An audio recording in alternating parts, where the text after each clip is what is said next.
Hey everybody, welcome to episode 14. Today I'm going to talk about Dragon Magazine. The only physical copy of Dragon Magazine I own, I probably showed this in another video, was this issue here, which I believe is issue 126 from 1987. Let's see, I don't know exactly what month it was. Not that it matters, but I'm just curious myself. Where's the month in here? Usually it's right with the indicia. October, yeah. So fall of 1987. That's when I picked this up at I think Joe's Hobby Shop. I don't know. Yeah, at the time maybe this was Joe's Hobby Shop in Rochester. It could have been at Rochester Book Center or either sister store, Fireside Books in Winchester Mall. I am going to do a video on malls at some point. I don't have a lot of photographs because they're really hard to find. Apparently nobody took photographs of these malls that have been there for years and uploaded them to the internet. I don't have personally any photos of it. I found a few photos of these malls, the Rochester Mall specifically, because Lakeside Mall still and Oakland Mall, I believe, still are standing. So, but I'm talking about the three malls that are long gone. They don't exist anymore. But I want to do a video on those at some point too, just so whenever I talk about these places, you have kind of a reference of what I'm talking about. Especially if you're not from Rochester. I mean, most people from Rochester know what I'm talking about, but if you're not, I'm going to do that as well. But today I'm going to talk about Dragon Magazine. It's very important to me, even though I only own one physical copy. I've gotten rid of almost all of my copies.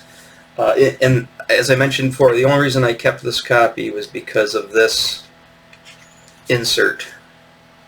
That I have PDFs, so I'm going to show you PDFs. And the PDF I have of this specific issue does not include this. I don't know why. But there was an insert for Warhammer 40,000 by Games Workshop in '87. There's the Space Marines. I fell in love with Warhammer 40,000 from this specific, just these 4 pages, this little insert. That's what got me going on this. And I'll tell you how that came about as well. But that's my only physical copy. So again, I'm going to use PDFs and visuals on screens because it's easier. I have every single Dragon Magazine PDF here. So I'm going to give you where I started. I can't really give you much of a history because I don't know a lot about the history of Dragon Magazine. It's been brought up in other documentaries, other things that I've read, regarding gaming in general. And I don't really see a lot of people talking about Dragon Magazine online. A lot of the gamers, well, let's just face it, most of the people I see online in general seem to be of a certain age. I would say millennials and younger. I know people don't like call people different generations, but the easy way to classify, I would say people born in the 80s and younger, they don't seem to remember, because they weren't around, they don't remember at all the 70s, of course, because they weren't born, but they don't remember the late 80s because they're very young. Just like I barely remember the early to mid 70s. I would say my cutoff point for me is probably 76, which is interesting because the first Dragon Magazine was published in issue 1 was published in 1976. Not that that pertains to my memory, but that's about my cutoff point. Anything before 86 I'm pretty fuzzy on because I was born in 73. 4, 6, 5, 6, 6. I was only, well, yeah, 3. So that's pretty much my cutoff. I think that's standard for most people. I think most people, like 2 is about as far back as most people can remember. I remember little fragments of things, but as far as I have a pretty vivid memory of things, and it probably goes back to about 1976. So again, if you're born in 81, or younger, by the time you're 3, let's say you're like me, you might remember 84, maybe, or 85. You definitely weren't playing Dungeons and Dragons at 3 years old. You definitely weren't. You might have been playing with toys, but most of the stuff the non-toy related stuff you probably weren't into at that age.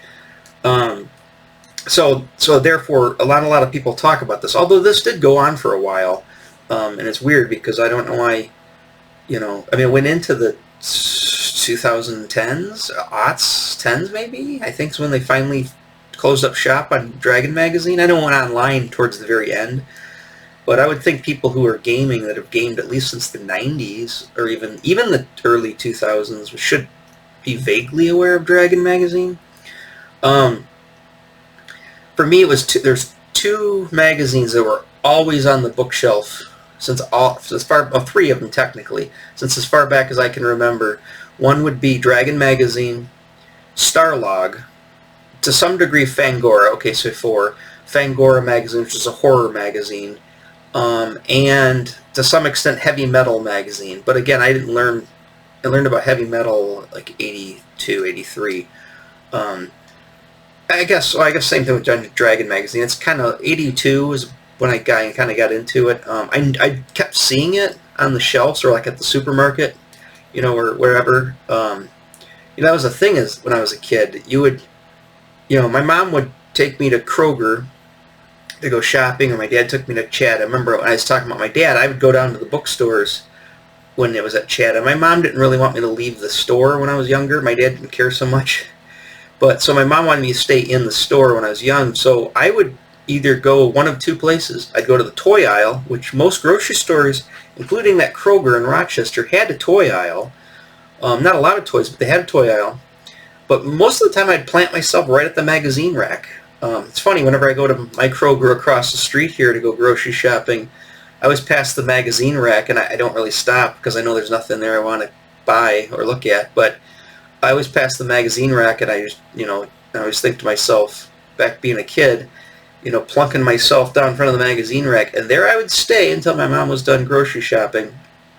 And, you'd look through Dragon Magazine. I don't know if they had Dragon Magazine at the grocery store, but they did definitely have Starlog, Fangora. They definitely didn't have Heavy Metal at the grocery store. Excuse me. They also had a lot of wrestling magazines. I would look through all the wrestling magazines. Like I think Wrestling Illustrated was one of them. But I loved my mom loves magazines till this day. You touch her magazine collection, she goes insane. But I love magazines. I loved them as a kid. I just something about them, the full color photographs, even if they were black and white or on crappy paper. I'd still like them. But full color stock magazines, I loved them. I would look at them all the time. I loved seeing the art.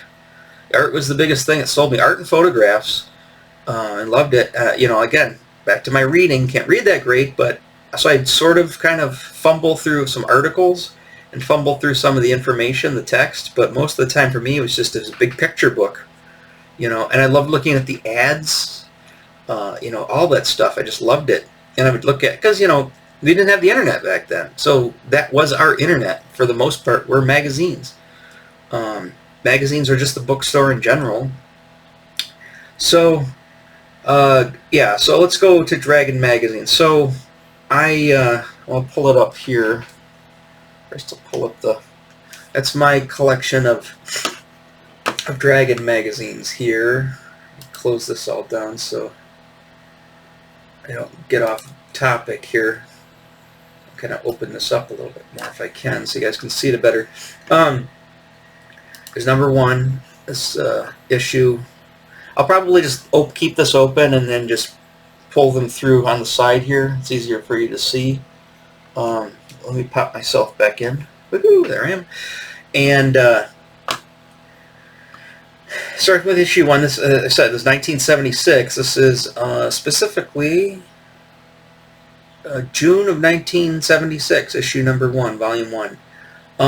As you can see, a lot of the artwork back then, it has a charm to it, and it does have quality, but one thing that's very apparent about role-playing games, especially early role-playing games, was a lot of, because they were so technically based, and most of the people who wrote and were into role-playing games, especially in those years, 70s, 80s, were a lot of engineers, college students who were going for engineering. I don't want to throw anybody under the bus, but people who really don't have an eye for art. As my engineer friends who work for the auto industry said, that that's a specific department that's down the hall, and they call them the hand wavers, because they usually come running down the hall when the engineers mess up one of their designs, and they've got their hands waving in the air. So they call them the hand wavers. He probably doesn't want me to tell that story, but anyways.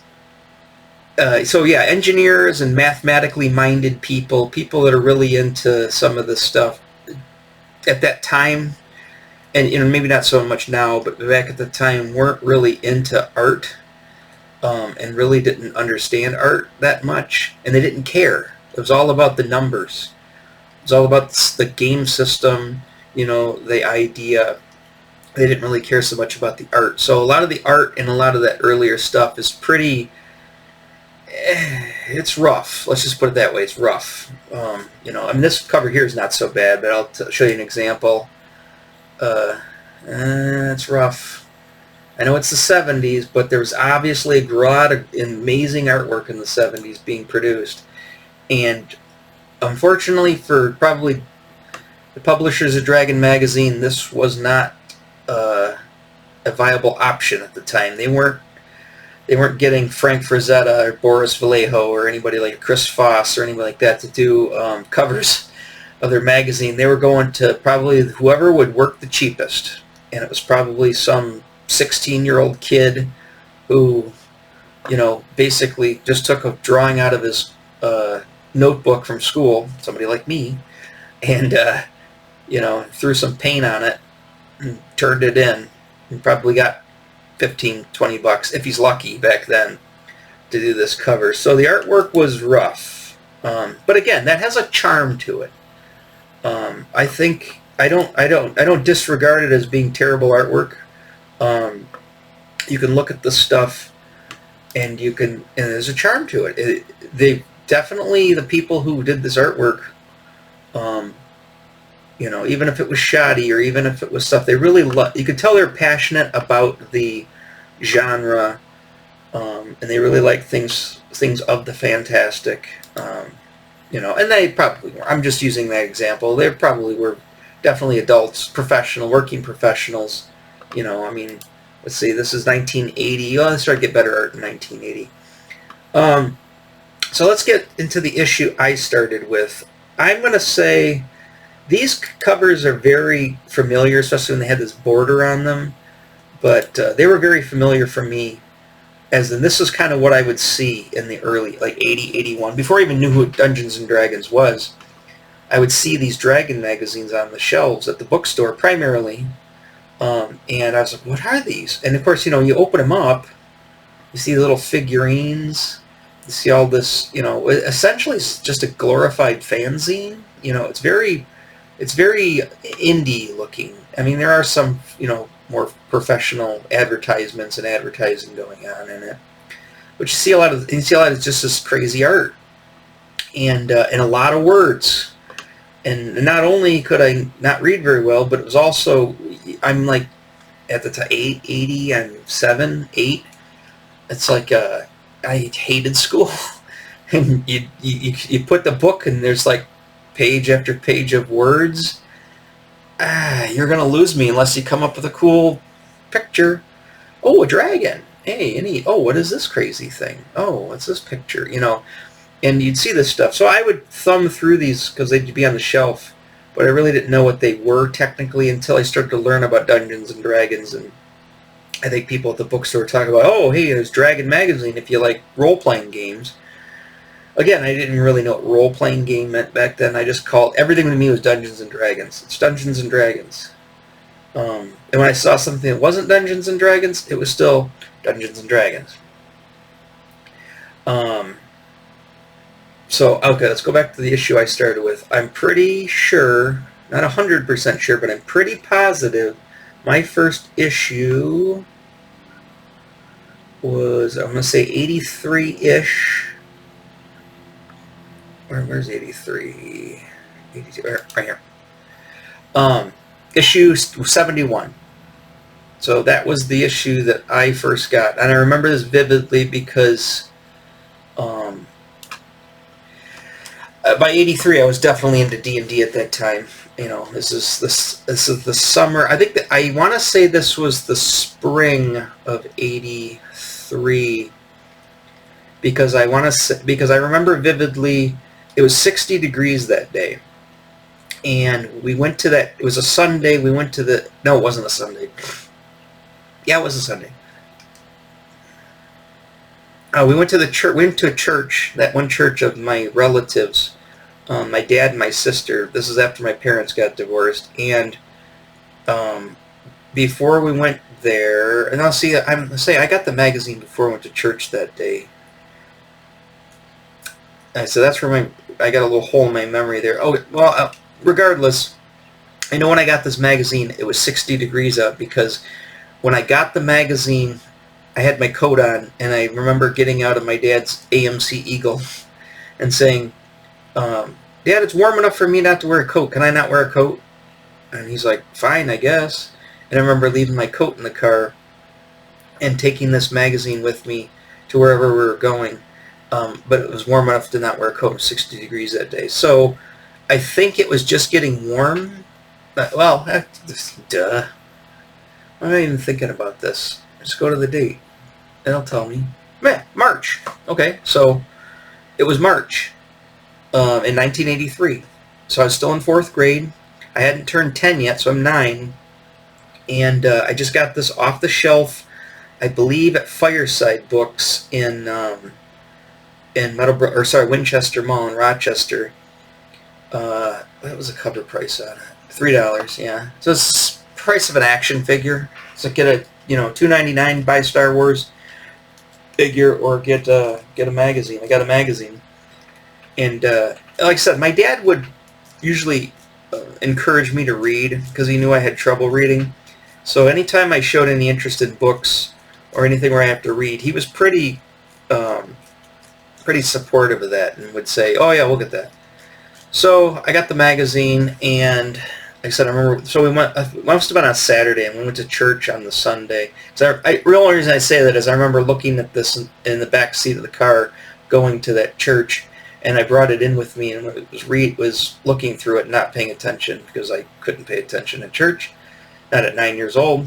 But again, we weren't really church-going people, and we only went to the church for a very short-lived period of time.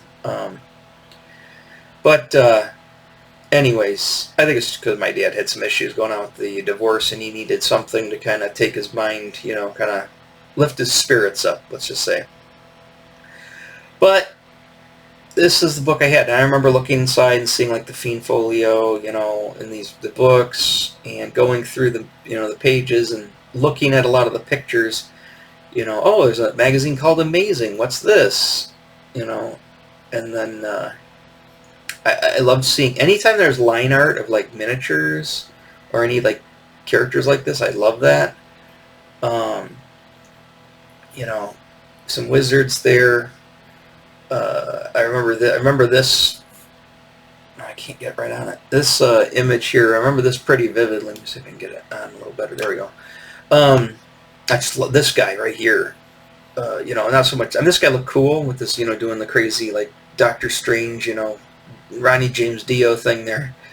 But this really was what was interested me a lot was the this cloaked guy with the eyes. I thought that was just so cool. And then he has the hand coming on. They got this cool staff. I really like that drawing a lot. I don't remember ever redrawing that drawing, to tell you the truth. I remember this goblin guy with the cap and gown on. I remember this guy here. I would read like this is what I would do. I'd look through and I'd look at the picture and I go, mind of the monster gives creatures the brains they were born with. And then I'd go, monsters may only be supporting actors in the unfolding of the event of, I give up. That's pretty much as far as I got. That's what I would do. So, I'd skip through all these pages, but I'd look at these ads on the side, and I'd see these words and these you know, type of things. You know, Greyhawk Worlds. I remember this because I remember the pages being discolored. I remember this cowboy, and I felt it was very out of place. I gotta say, one thing I do not like in my fantasy is I don't like whenever they include like Western stuff or vaguely cowboy stuff.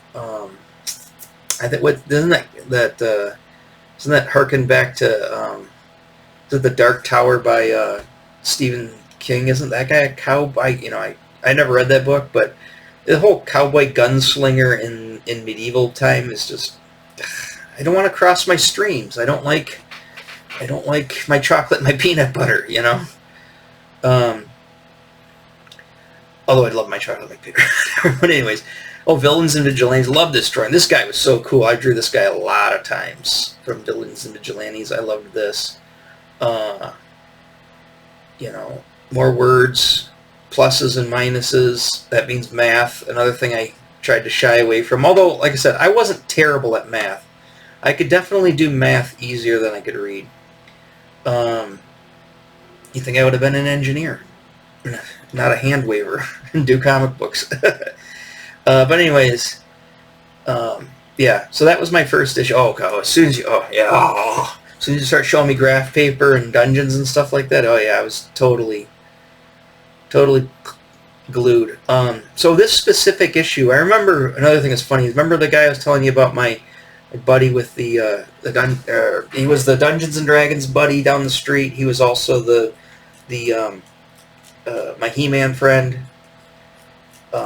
I remember taking this down there one time, and or after I got this magazine, showing it to him. Hey, look at this! I got Dragon magazine, and his dad had just bought him a book called Dragon Quest, I believe. It's a role-playing game, like a standalone role-playing game I think it was called Dragon Quest. I've seen it. I've seen the cover before. I mean, as an adult, so I think that's what it was. But he had this game, and because the game was called Dragon Quest, and because this was called Dragon Magazine, he thought, in his kid logic brain, that he should have this magazine. You know, Tim, since this is Dragon Magazine, this is how he talked. This is just what I think he talked, but he did talk weird. I remember he'd look up at the sky a lot when he like going to say something, and he'd go, Tim, so Dragon Magazine, since I got the Dragon Quest game, I think that I should have this magazine. And I'm like, you out of your mind? I'm not giving you this magazine. Mine. Hands off. So it's just weird instances with kids back then. You know how kids are. I'm like, oh god, listening to my son and his friends talk, it just takes me back to a lot of memories of the past. So anyways, I had this issue. I started to get some back-to-back issues relatively around this time. So I had this issue that year. No, you know, and that's the other thing. So like, if I come across an issue like this and it didn't appeal to me, I didn't buy it. You know, it didn't matter what was in it. If it didn't have a cool cover, I didn't buy it. And naked guys with golden blonde hair and frogs, it didn't do it for me, so I didn't want it. You know, this one's more my speed. It's cool dragon on the cover. I really like this one because I like black dragon. I think anything black was cool, obviously. I like black. Anything black was cool, so Black Spider-Man. My favorite color technically is black, although it's not a color. It's a shade. But anyways, yeah, black, red, and yellow. And see the font, red and yellow. I'm gonna do a video probably all on its own about specifically black, yellow, and red, and how they pertain to the 80s specifically, and how there's so many things, so many graphic design motifs. I mean, this might be my artists talking, but so many graphic motifs of revolving around black, red, yellow. I mean, obviously it's fire, you know, fire, but fire cast against the very stark black. It spoke to me. I mean, it was just, you know, it's inherent. I love it today. It's still to this day. I love yellow balloon lettering like that with a red outline, or vice versa. You know, I love black, red, and yellow. I like the flame look to it. So anyways, I had this cover too. Um, I also was very, I mean, obviously, you know, the girls, but for some reason, whenever the girls had boob armor, I know it's extremely unrealistic, but I loved boob armor as a kid. I just noticed that people yelling and screaming and got their hands waving about how unpractical and how unrealistic boob armor is for females. But you know what? I liked it. I still like it. You know, call me whatever you want. I don't really care, but I like my boob armor. Yeah, so I drew that, drew that, drew that. Didn't understand what was going on here with this one. I don't want to go through every issue that I had and go through them page by page, but I'm just kind of giving you a feel of what Dragon Magazine was all about. Pretty much it was articles about specific games.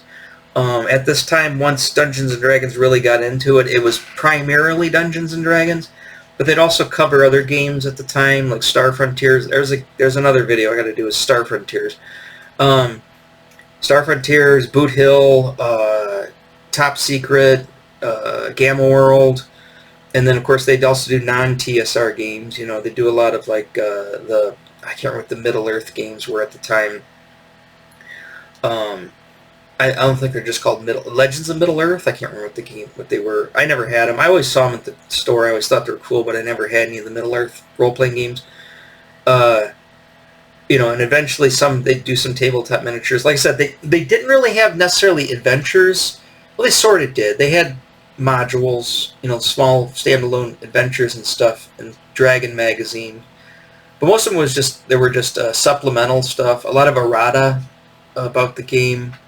And then a lot of advertisements, because people are obviously, this is a great place. This is basically the platform to sell hawk your wares. If you have anything vaguely fantasy or role-playing game related. So that was the place to go. And then I'm just curious to see miniatures. Yeah, a lot of ads for miniatures. Excuse me.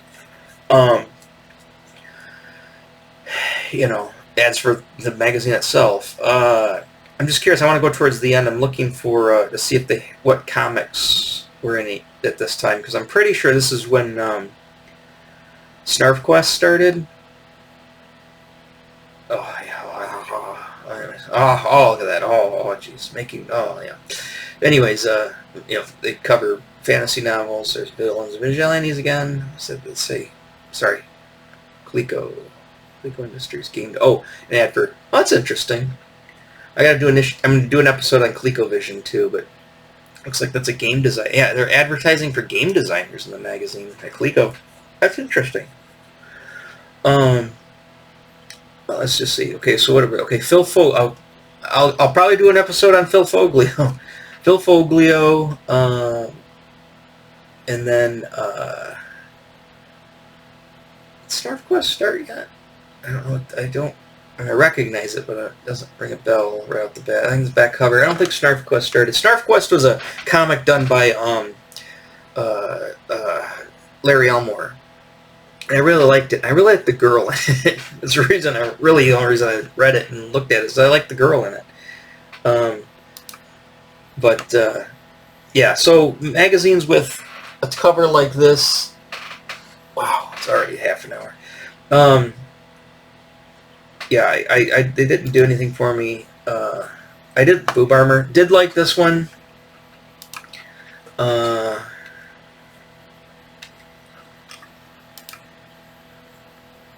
Drag, yeah. No, hated the cover. I think I had it, yeah. Oh, definitely had that cut. Now let's just look at that real quick. Oh, yep.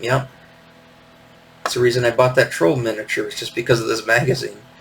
I said when Joe's Hobby Shop wasn't open yet, so right now it's still trackside, and technically you could buy miniatures at JK Toy Store and KB Toy Store, because those were technically, even though they said they're toy stores, they're technically toy and hobby stores. So they did have hobby departments in it. and this was considered a hobby, so they did have the miniatures at the toy stores as well. But if you wanted a lot of the miniatures, you have to go down to Trackside. And then when they closed eventually, then Joe's picked up the slack in town for our hobby shop, and they could get all the miniatures there. And if you couldn't get something, if you saw something in a magazine, they'd order it for you, and they came pretty quick. You didn't have to pay for it until it came. They would just put in an order, and they would get it in the next shipment. And I'd go in there so much they didn't really need to call you, but they did call you if you didn't show up, because they put your information down and say, hey, such and such miniatures came in, and I'd go down there and buy them. Yeah, so I like the ads for the miniatures. Again, I didn't use the miniatures a lot for actual gaming. I just loved the miniatures. They're like toys to me, or they're toy/hobby. It was a hobby, painting them, making little dioramas. Let's see, as an owlbear, I remember this ad of the owlbear with these cool hipster kids that look like Stranger Kids thing. Actually, it looks like Max, looks like Dustin, Mike, and I can't remember what the other guy's name is. I can't remember what the kid's name is. But anyways, they look like those kids. Yeah, the hat on. That's probably why they do the Dustin hat. A lot of kids had that hat back then. That was trucker's hat. I remember a lot of people had trucker's hats.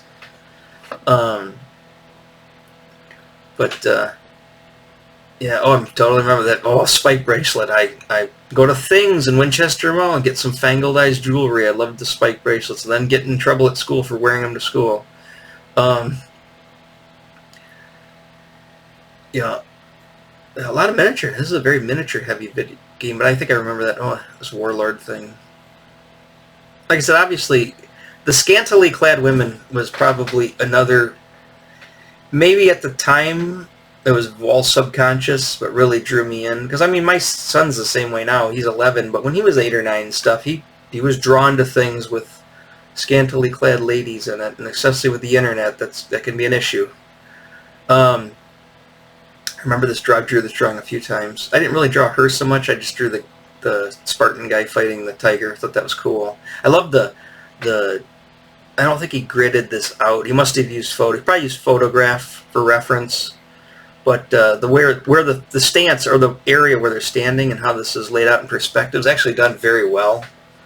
Not to say that, none of the people who would do this stuff would draw that well, but that does take a certain eye, and you didn't see a lot of that with a lot of these artists.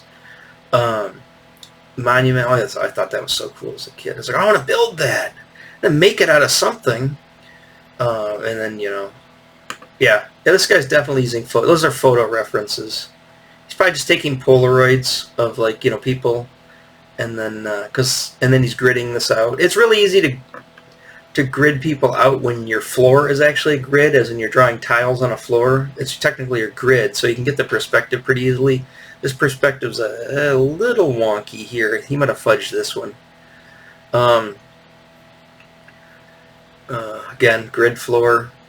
Like I said, it's easy when you've got tiled floors, and if you're playing D&D and stuff, obviously a lot of brick and a lot of tiling. And of course, if you have a lot of comic books, a lot of Marvel comics at the time, it seemed like every floor and every mad villain's lair had a grid. So it was easy to grid things out.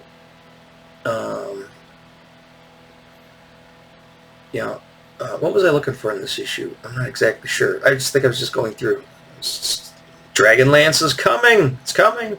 And do my Dragonlance video. So I've got a lot of videos packed. I mean, I got a huge list in a notebook where I've written down pretty much everything that I want to cover.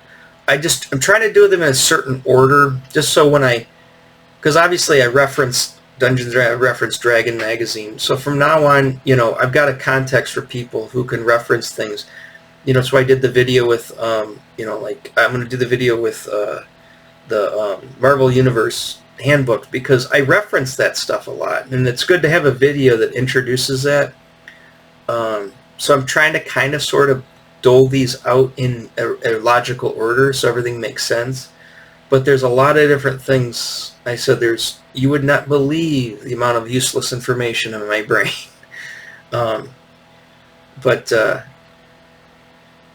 Yeah. So this is pretty much Dragon Magazine. Yeah, they're talking about Ravenloft starting out. Oh, Hammer Slammers. Yeah, any of this type of, like, I call it lame space art. Actually, I didn't coin that phrase. A buddy of mine did. He calls it lame space art. And I think that's funny because it's a good classification. It's lame. It's just like, oh god, lame space art again. But the thing is, you say that affectionately because you deep down inside you really do love it. You just want to say it's lame because it is kind of lame, but it's lame cool. I guess nowadays they'd call it ironic. It's ironically cool. Sorry. But, oh, was I looking for the snark boy? It was Phil Foglio again. Wormy went for a long time. I wasn't really a huge... I thought the art was good. And it pretty much, a lot of stuff takes place in these taverns and stuff with these like little troll characters. I read it a few... I heard it was Snark Quest. I read it a little bit, but I really didn't get too into it. So Snark Quest is starting here. Or I don't know if it's the start, but it's close. This little, you know, I think it was a wizard, or it was just a little dragon guy. That's the wizard with them. And it would be these like little 9-panel comics, you know, all medium shots for the most part. A few longer shots to kind of establish, you know, the setting. But they'd have like these anamorphic like mouse and dragon characters, and then, you know, these guys look like either orcs or dragon men. It was all, what's his face? Larry Elmore, so the artwork's amazing. Yeah, I don't think the girl showed up yet. But yeah, I like the girl. I like the girl. They're already doing best ofs, but I got best of in my, I love this. And I have a folder for just best of. Let's kind of skip ahead here. So where are we at? We're at like 85. So yeah, pretty much we're into the thick of D&D at the time. That's a Larry Elmore cover. The other thing about Larry Elmore is Larry Elmore really loves to draw the ladies, and again, I like to draw the ladies, and I was really attracted to a lot of this artwork back in the day, and still am today. But I think the fantasy setting, all this stuff, and the ladies, especially by 85, definitely it was the ladies. Yeah, ElfQuest, Call of Cthulhu, Pendragon. You know, I need to do a whole video on just the science fiction book club. I'm sure people know about the science fiction book club, especially at a certain age. You probably had dealings with them as well. Let's see. I had this Doctor Who game. I didn't get it when it came out. I got it. I'll go into another video on that too. I used to go to a place called Tora Tuesday in like 88, 89, and there was a guy there that I thought was just a cool guy. A man crush. I don't know what it was. He was an older. He was out of high school. I was still in high school at the time. He was, but he's just cool. He's just kind of this punk rock kind of cool guy, you know. And he was really a big Doctor Who head, and he had a bunch of Doctor Who. He had this car. I can't remember car. It has a hatchback of some sort. But he'd always take me out to his car, not to sell me weed or anything, but should you think wouldn't be happening? No, he's going to show me Doctor Who role-playing games. Because, Mom, we're not smoking weed. We're looking at Doctor Who role-playing games. Anyways, I bought a Doctor Who Tom Baker scarf off this guy. He would sell me a bunch of stuff out of the back of his car of things that he had either doubles of or he just didn't want anymore. A lot of Doctor Who stuff. The Twilight 2000, probably not the most boring game I've ever played, but definitely up there as far as one of the most boring games I've ever played. It's not Traveler, it was Twilight 2000. I played Traveler. Traveler's a little better, but it is also a boring game. I like the covers of the boxes. I mean, I love the games, how they looked, but it was terrible. Judge Dredd role-playing game, we'll get into all Judge Dredd and stuff. I guess I'm just zeroing in on Snarf Quest to see if my girlfriend's in Snarf Quest here. Where is she?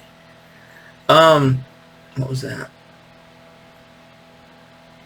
I don't know what that is. I thought it was Villains Vigilantes at the time. They also, yeah, so they started pretty much having article features for all of the major games. I already talked about Marvel superheroes. They had a Marvel superhero section eventually. It should be going by now.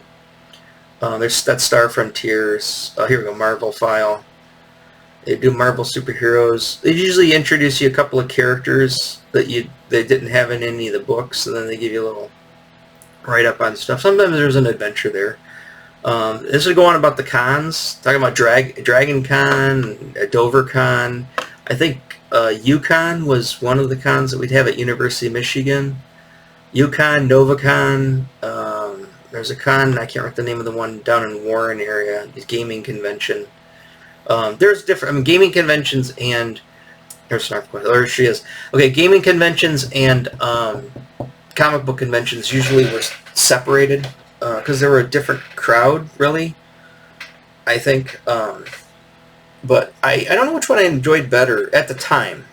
I think I would spend more time at the gaming convention because you'd get into some games. Comic book conventions, you'd spend some time, but you usually got out of there in a couple hours. Okay, we're at 40 minutes, so I'm gonna wrap this up real quick because I see we're almost to 87. But yeah, this is Snarf Quest. This is the girl. I can't remember what her name was. But yeah, I really like the way he drew her. She's got more of like wavy hair here, but he started drawing with this like curly hair because he started putting the curly hair on a lot of his girls. And at the time, back in the 80s, I don't know if I necessarily liked curly hair, but for some reason I like that 80s curly hair now. It's gone now. But yeah, so there's more of that. Oh, the Ghostbusters role-playing game had that. All right, so like I said, there's the issue that I have here. So that's and again, that advert for Warhammer 40,000 is not in there. I want to say it's an Elmore cover. I think that's the girl. That's the girl right there. See how he gave her curly hair from the Snarf Quest? I just really liked her. She actually reminds me of the character from Dragonlance, Kitiara. That's how you say her name. Can't remember. I've just read the book, just not that recently. I can't remember her name.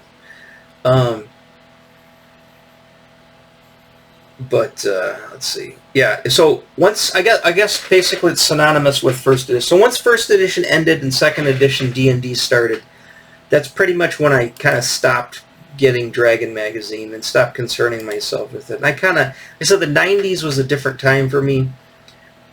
I kind of got into other things, and my priorities, it's shifted. And then I remember getting back into, like, towards the late 90s when I got back into Dungeons & Dragons, I started getting into Dragon magazine again, and it was just amazing how far it had come, as far as the production of it. Obviously they're still TSR at the time, but I know why this is a thing because I read an article recently talking about that, where all the money came from. I always loved this drawing. I like this girl. There's a Phil Foglio cover. Funny how they cut that up.